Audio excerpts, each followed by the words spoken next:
Assalamu alaikum students. I am Ms. Zaida, teacher of Government High School Mandigaon. Students, आज हम history का नया chapter पढ़ने जा रहे हैं जिसका नाम है पीजेंट्स एंड फार्मर्स। आज हम इनके बारे में पढ़ेंगे। आज का टॉपिक है हमें the coming of modern agriculture in England. Students, in 1830 to 1832 के बीच इंग्लैंड में रहने वाले फार्मर्स बहुत ही ज़्यादा डरे हुए थे, क्योंकि इस दौरान कुछ राइटर्स मिलकर इंग्लैंड में रहने वाले फार्मर्स पर अटैक करने लगे।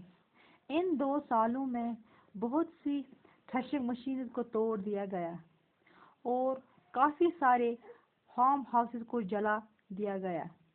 इसके अलावा फार्मर्स के पास धमकी भरे लेटर्स भी आने लगे। इन लेटर्स में इन मशीन का यूज़ बंद करने की धमकी दी गई।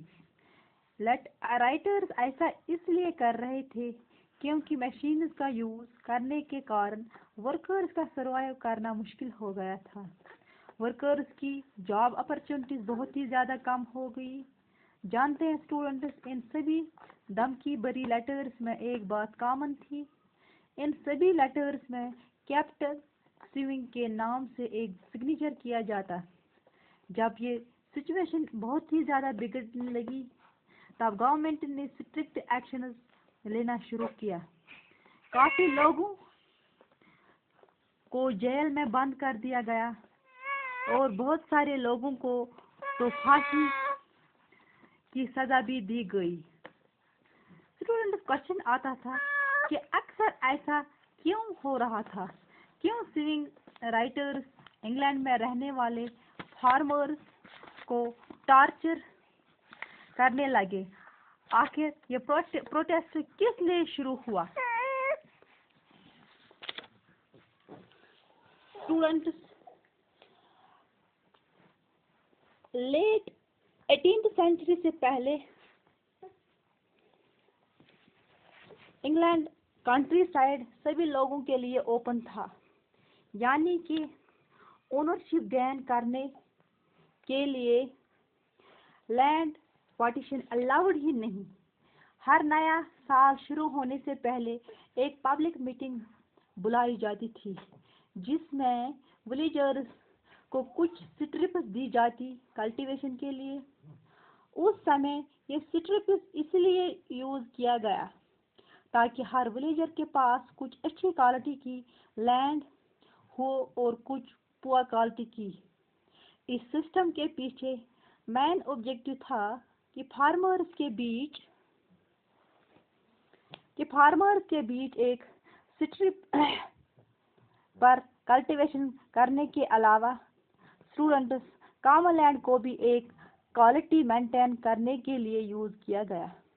बात आती है आखिर इस कॉमन लैंड को क्या यूजेस थे? इस कॉमन लैंड को यूज करने के राइट्स किन लोगों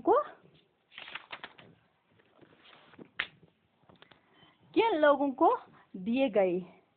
स्टूडेंट्स, यहाँ पे हम इन लोगों की बात करें जिनको ये राइट्स है कि वो इस कॉमन लैंड को यूज करें। नंबर फर्स्ट है यहाँ पे all villagers had access to the commons. Number second, the commons were used as the pastures and for collecting firewood and fruits. Number third, rivers and ponds were used for fishing. Common forests were used for hunting. Number fourth यहाँ पे है common land was essential for the survival of poor. लेकिन student 16th century में कुछ ऐसा हुआ, ये situation बिल्कुल बदल गई। वर्ल्ड मार्केट में वूल के प्राइसेस बहुत ज़्यादा इंक्रीज हो गए और ये बात सुनकर सभी रिच फार्मर्स ने प्रॉफिट इंक्रीज करने के लिए वूल प्रोडक्शन इंक्रीज करने का डिसीजन लिया। हम सब जानते हैं कि वूल हमें शीप से मिलती है, और अगर अच्छी क्वालिटी की वूल प्रोड्यूस करनी हो तो शीप को अच्छी पास्चर मिलना बहुत ही ज़रूरी है। इसलिए रिच फार्मर्स ने कॉमन लैंड डिवाइड करके इनक्लोजर करना शुरू किया।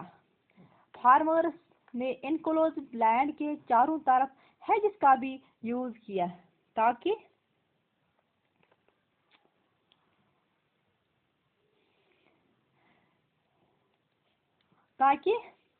इनका एरिया प्रॉपरली डिफाइन किया जा सके। किसी भी विलेजर को इन इनक्लोज्ड लैंड में एंटर करने की परमिशन नहीं दी गई। शुरुआत में स्टूडेंट्स इनक्लोजर प्रोसेस बहुत ही धीरे धीरे इंक्रीज हुआ, लेकिन 1750 to 1850 के बीच